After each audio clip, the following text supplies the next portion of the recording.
Bem, olá pessoal, vamos para mais uma parte da nossa aula, a parte em que a gente vai ver um pouquinho de operações de vetores, tá? Bem, a priori, essas são as operações mais importantes aí da gente fazer com relação a vetores, tá? Vetores pensando em vetores algébricos, não estou pensando aqui do ponto de vista geométrico por enquanto, tá?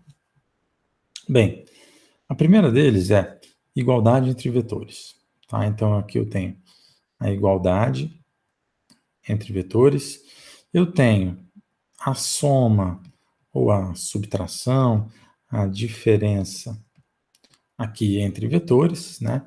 Eu tenho também aqui o produto por escalar, certo? Então, é o produto de um vetor por escalar. Essa palavra é importantíssima aqui para definir. Aqui eu tenho combinações lineares, que é basicamente você combinar, né? Soma, diferença com produto por escalar.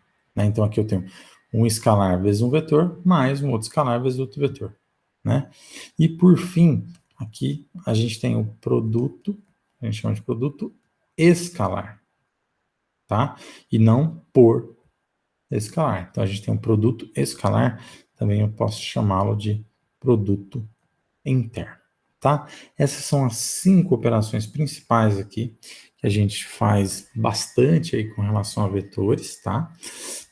E vamos ver aí algumas características entre eles, né? Então, numerando elas aqui, né? Vou chamar isso aqui de 1, esse cara aqui 2, 3, 4 e 5. A gente tem exatamente isso daqui, tá? Lembrando já aí um pouco do que vocês já viram. Quando que dois vetores são iguais? Né? Então, pegando aqui, o primeiro caso é quando que dois vetores são iguais? Quando que U é igual a V? Né? Para dois vetores serem iguais, como cada um deles tem muitos elementos, a primeira coisa que eu preciso é que eles tenham o mesmo tamanho, né? Porque se eles tiverem tamanho diferente, e eu perguntar para você, olha, essas duas coisas aqui são iguais, você ia falar, não, eles são diferentes, eles não têm nem o mesmo tamanho. Então, a primeira coisa que eles precisam ter é o mesmo tamanho. Depois, né? Você olhou lá e eles têm o mesmo tamanho. Qual que vai ser o seu critério para você me dizer que um vetor é igual ao outro? Deixa eu olhar o primeiro elemento desse. O primeiro elemento desse é igual ao do outro. Não, o segundo elemento é diferente do outro. Então, eles não são iguais. Exatamente isso. Então, para um vetor ser igual ao outro, eles têm que ter o mesmo tamanho e os mesmos elementos.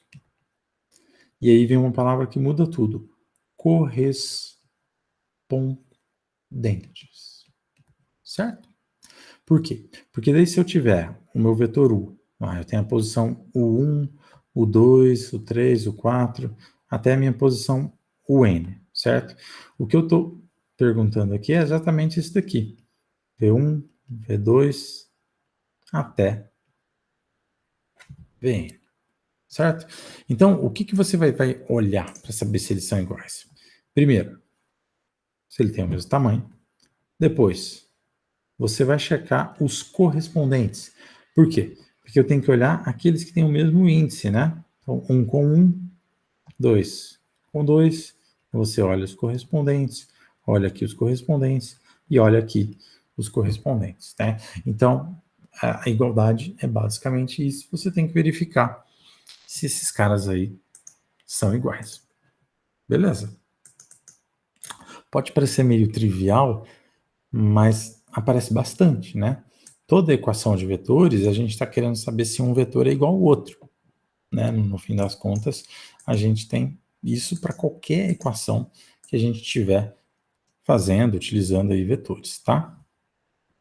Bem, o segundo é a soma ou a diferença, né?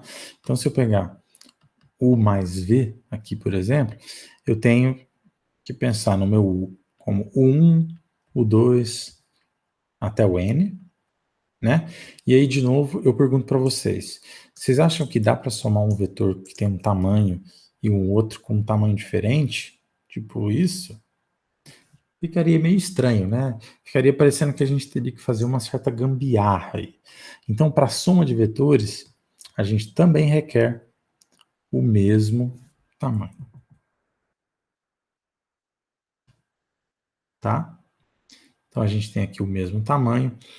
E quando eu somo esses caras aqui, faz muito sentido, mas muito sentido, que o quê? Que eu some os elementos correspondentes, né? Então, eu tenho o 1 mais V1, eu tenho o 1 mais V1 aqui. O 2 mais V2, tenho o 2 mais V2. O 3 mais V3, o 4 mais V4, até o N mais Vn. Certo? Nada demais. Ah, professor, e se fosse a diferença? Se fosse a diferença, teria pouca diferença. Então, eu teria, basicamente, que ao invés de somar elemento por elemento correspondente, eu iria diminuir elemento por elemento correspondente, tá? Então, isso daqui é bem tranquilo. E o bom dessa soma aqui é que, igual a nossa soma tradicional, ela respeita algumas características. Por exemplo, ela tem algumas propriedades aqui que a soma tanto faz não faz diferença se você somar U mais V e V mais U. É a mesma coisa. Isso daqui é a propriedade comutativa, né? Então, quando você estiver trabalhando com vetores, você pode trocar a ordem ali. Às vezes faz algum sentido você trocar essa ordem. Que mais? Além da soma ser igual, ela é meio associativa, né? Então, se você tiver um outro vetor W aqui, você pode, né, somar os dois últimos primeiro e depois somar o U, ou você pode somar o mais V e depois somar o W. Ou, se você quiser, você pode somar o U com o W e depois somar o V, né? Isso daqui é a nossa propriedade associativa. Outra propriedade legal é que a gente tem o vetor zero, né? Lembra? Então, o vetor zero, quando eu somo com U, ele dá U. E uma última característica que a gente tem é o seguinte, eu tenho um vetor que eu vou chamar de menos U. Esse cara aqui é o vetor oposto, certo? E que essa soma tem que dar o vetor nulo. Tá? Então, isso daqui é igual soma normal de dois números, né? Eu posso somar, por exemplo, 2 mais 3 é a mesma coisa de 3 mais 2. 2 mais 3 mais 4, eu posso somar 2 mais 3, 5, mais 4, 9, ou 2 mais 3 mais 4, 3 mais 4 é 7, mais 2 dá 9, enfim. Posso fazer todas as brincadeiras, né? 2 mais 0 é 2, e 2 mais menos 2 é igual a 0. Quem que seria esse vetor oposto menos U? Seria um vetor em que todos os elementos é o oposto do elemento do lado de cá, né? Então, por exemplo, o 1, aqui eu teria que ter menos o 1. Aqui, o 2, eu teria que ter menos o 2. O 3, menos o 3. E assim sucessivamente, tá? Nossa operação 3. Quem seria ela? Seria U escalar um número alfa, tá? Esse número alfa aqui, ele pertence, vou colocar que ele pertence aos reais. Mas, se você está trabalhando com uma aplicação de números complexos, esse alfa vai ser um número complexo. Se você está trabalhando com uma aplicação de números inteiros, esse alfa vai ser um número inteiro, tá? Aqui eu coloco de uma forma bem geral para ser os números reais, tá? Como que ficaria isso? Pensa, eu tenho U vezes alfa, né? Eu vou trocar a ordem aqui, nesse caso pode, tá? Eu tenho o 1, o 2 até o n, e é mais ou menos o seguinte, pensa que eu tenho um certo vetor, eu tenho algumas coisas lá, e eu quero multiplicar todo mundo do vetor por alfa, né? Vamos supor que eu tenho aqui um vetor em que eu tenho notas, vamos supor que eu tenho velocidades, e eu tenho velocidades que estão aqui em metros por segundo, e eu quero transformar em quilômetros por hora. Então eu venho aqui, multiplico por, acho que era 3,6, né? Multiplico por 3,6, né? E porque daí de metro para quilômetros é 1.000, de segundos para as horas, uma hora tem 3.600 segundos, né? Então, 3.600 dividido por 1.000 dá 3,6, por isso eu posso pegar e multiplicar aqui.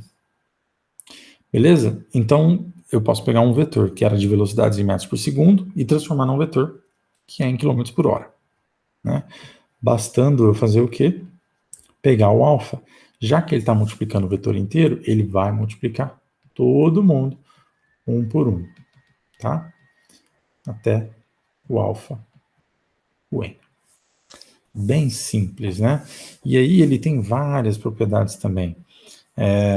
Eu posso ter, por exemplo, a propriedade distributiva. Se eu tiver o alfa, um vetor u mais um vetor v, eu tenho alfa u mais alfa v, né?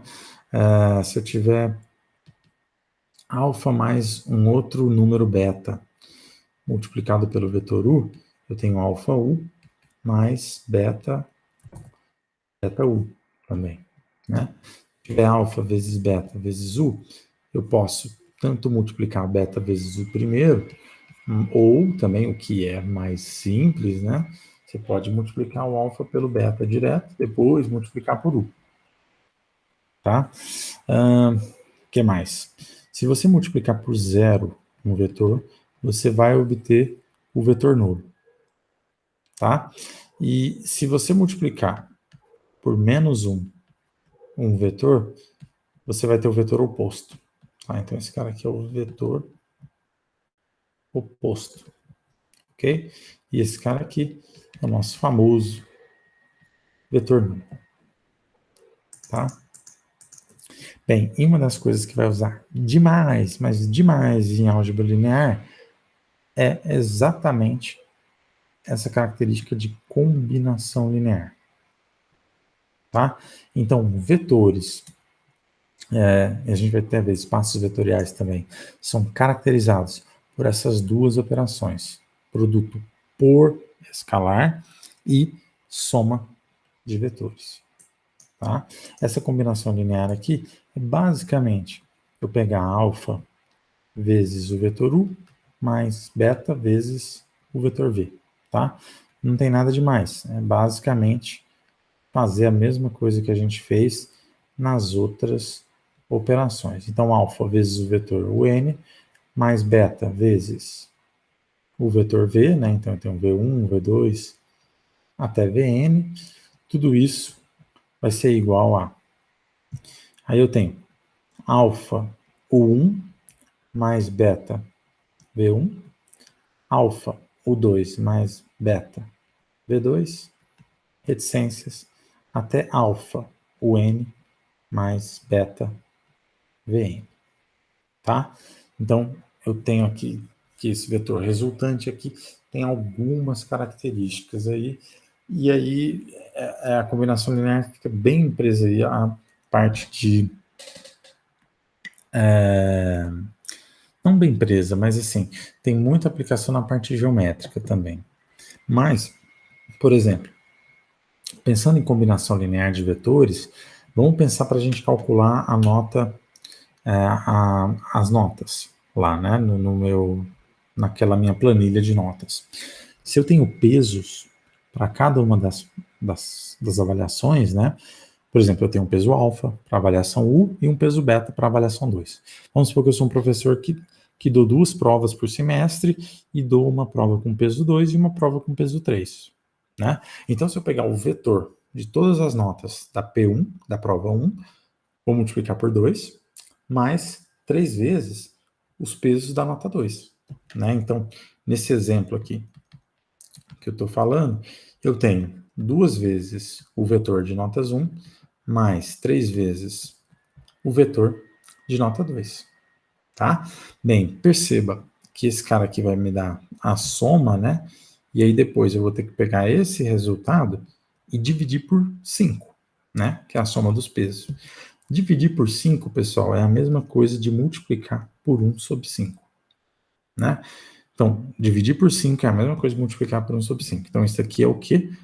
Produto por escalar desse vetor resultante da combinação linear. tá? Ah, professor, a gente viu a propriedade distributiva, né? Então, por que você não faz isso? 2/5 vezes N1 mais 3/5 vezes N2. Perfeito, né? Perfeito, a gente pode fazer isso. Inclusive porque 2/5 representa 40% da nota 1, mais 3/5 representa 60% da nota, pela nota N2. Beleza? Então, direto, a gente faz algumas combinações lineares quando a gente tem vetores com pesos diferentes, né? Esse peso pode ser um peso por conta mesmo de nota, mas pode ser outros tipos de peso também. Beleza? Bem, e aí a cereja do bolo, que é a operação 5, que é o produto escalar, certo? Vou até escrever o nome completo, de vetores. Tá ok? Como que ele vai funcionar? Eu vou ter o vetor U e eu vou ter o vetor V, tá? E aí, para representar o produto escalar, eu escrevo U vezes aquele pontinho centralizado, U vezes V, né? Como que eu calculo isso? Bem, o cálculo disso daqui vai ser basicamente isso daqui. Eu tenho o 1, o 2, o N, vou multiplicar V1, V2, até V, ok? Bem, pessoal, para calcular o produto escalar desses vetores, eu vou multiplicar os correspondentes, tá?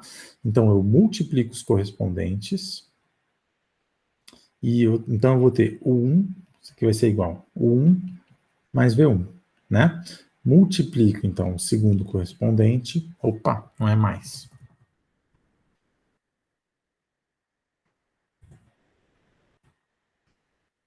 Então, eu vou o 1 vezes V1, eu vou ter o 2 vezes V2, todo mundo multiplicando o seu correspondente, e o N vezes Vn, tá? Vou montar um vetor com isso daqui? Não. Vou somar, e esse é o resultado do meu produto escalar, tá? Esse resultado aqui, no final, é um número, tá? Não vai ser um vetor. É um número, tá? Por quê? Porque eu estou somando cada unidade desse vezes cada unidade desse. Cada unidade desse vezes cada unidade desse. E assim sucessivamente, tá? Número, pessoal, a gente também chama de escalar, tá? Então, número escalar. Por isso, produto escalar de vetores, né? Beleza, pessoal. Poxa, professor, quando que eu vou utilizar isso daqui? Na verdade, todo mundo já colocou a mão nesse produto escalar já. Sabe onde que tem isso muito? Pensa no supermercado. Ou em qualquer coisa que você pegue uma nota fiscal, tá? Vamos supor que você tem lá uma nota fiscal, que daí você tem. Você tem lá o seu produto, você tem o preço unitário, certo? E aí você tem quantidade, tá? E aí você tem lá um produto chamado de produto A. Vamos supor que o preço unitário dele é de R$ 5, né?